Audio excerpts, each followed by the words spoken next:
Islam has a system of hijab.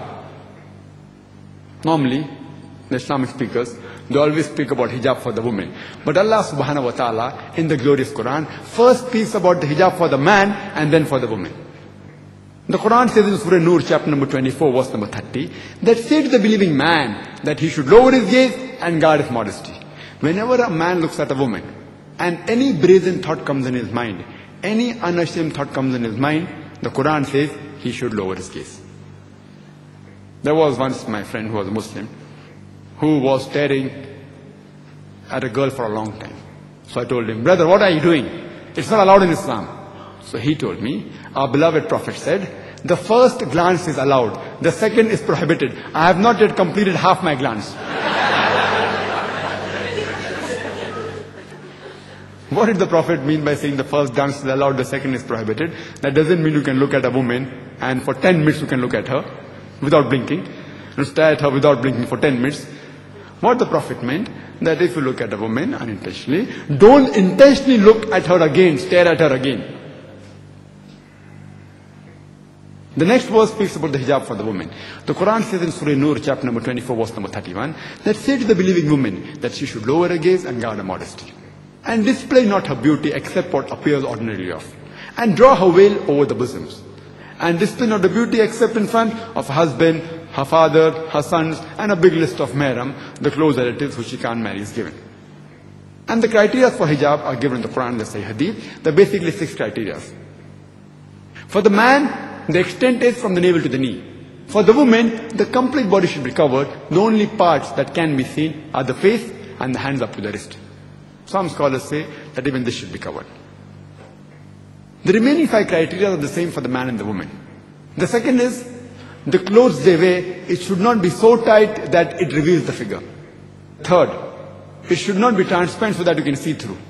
Fourth, it should not be glamorous so that it attracts the opposite sex. Fifth, it should not resemble that of the unbeliever. You cannot wear a sign of Christianity like a cross. You cannot wear a Om or Tika, which is a sign of Hinduism. Don't wear clothes which are identity of an unbeliever. And the last is, do not wear clothes that which resemble the opposite sex. In the Western world, we have men wearing one earring. It has certain significance, one earring. Such things are prohibited in Islam. And hijab is not confined only to the clothing. It also includes the moral conduct, the behavior, the attitude, the intention of a person. Besides hijab of the clothes, there should be hijab of the eyes, hijab of the mind, hijab of the thought, hijab of the heart. A person should even have hijab in the way he talks, the way he behaves, the way he thinks. And the reason for hijab for the woman is mentioned in the glorious Quran in Surah Ahzab chapter 33 verse 59, which says that, O Prophet, tell your wives and the believing women that when they go abroad, they should put on the cloak so that they shall be recognized. The Quran gives the reason, put on the cloak so that they shall be recognized, and they shall not be molested.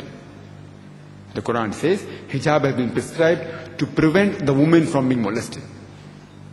For example, if there are 2 sisters who are twins and who are very beautiful, they are walking down the streets of KL, Kuala Lumpur, and one twin sister, she is wearing the Islamic hijab.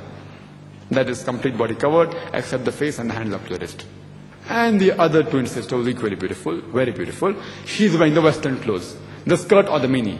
And they're walking down the street, and around the corner there is a hooligan, there is a ruffian who's waiting for a catch, who's waiting to tease a girl. I am asking a question, which girl will he tease? Will he tease the girl wearing the Islamic hijab, or will he tease the sister who's wearing the skirt or the mini? Which girl will he tease? But natural, he will tease the girl wearing the skirt or the mini. She is inviting the people to tease her. The Quran rightly says that hijab prevents the woman from being molested. And after this, the glorious Quran says that if any man rapes a woman, capital punishment, death penalty. The Westerners may say, death penalty? In this age of science and technology, in the 20th century, Islam is a barbaric religion. People may say. But when I ask this question to the Westerners, I've gone this several times, that suppose someone, God forbid, rapes your wife or rapes your mother.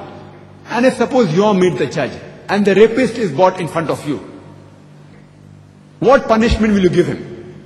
And believe me, all of them said, we will put the rapist to death. Some went to the extreme of saying, we will torture him to death. So I tell the Westerners, why the double standards? Somebody rapes somebody else's wife, you say, oh, death penalty is a barbaric law. Somebody rapes your wife and your mother, you say you want to put him to death. Why the double standards? Only one person, one Westerner so far, has given me a different answer. You know what he told me? That first, I will give the rapist, if someone rapes my wife, I will first give him 7 years imprisonment. And next time if he rapes my wife again, or he rapes anyone, then I will give death penalty. There are some smart Alex, who give new answers. There are smart Alex. So I told the brother, do you know the statistics of America? They tell us that when a man is convicted for rape, the American government says 7 years rigorous imprisonment. But the statistics tell us that those people who are even convicted and undergo the punishment, after they are let free, 95% of them again commit rape.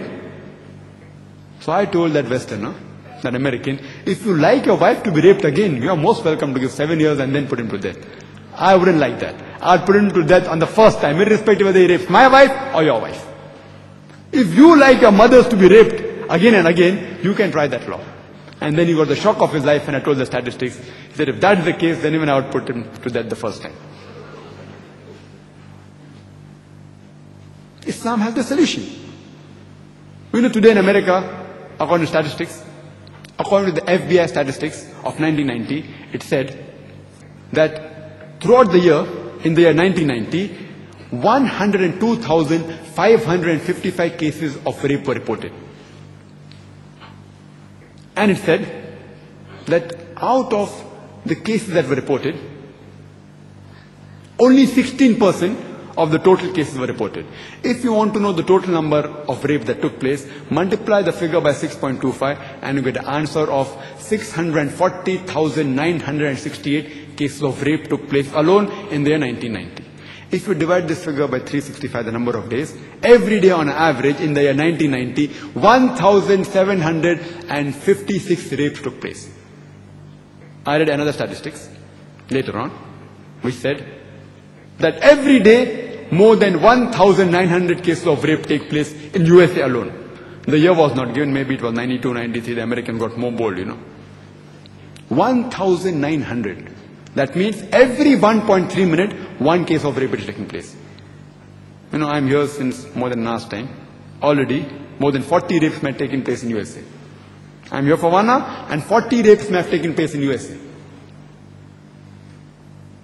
And the statistics of FBI, 1990, continues and says that out of those cases that were reported, 16%, out of those reported, 10% were arrested. That means 1.6% of the rapists, they were arrested. Out of those arrested, 50% were let free before the trial. That means only 0.8% of the rapists, they underwent a trial. That means if a man commits 125 rapes, the chances that he'll undergo a trial and get a punishment is only 1. 125 rapes you commit, and out of those that undergo a trial, 50% get a punishment of less than 1 year. Though the American law says 7 years rigorous imprisonment. But the judge said, first time he's committed rape. Now give him benefit of doubt. Let it be lenient. 125 rapes he commits. He comes to the trial once, and the judge says, let's be lenient. First time he's committed rape.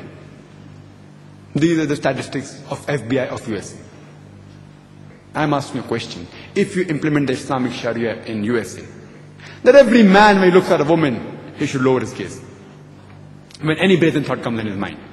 The woman should wear Islamic hijab, complete body covered, except the face and hands up to the wrist.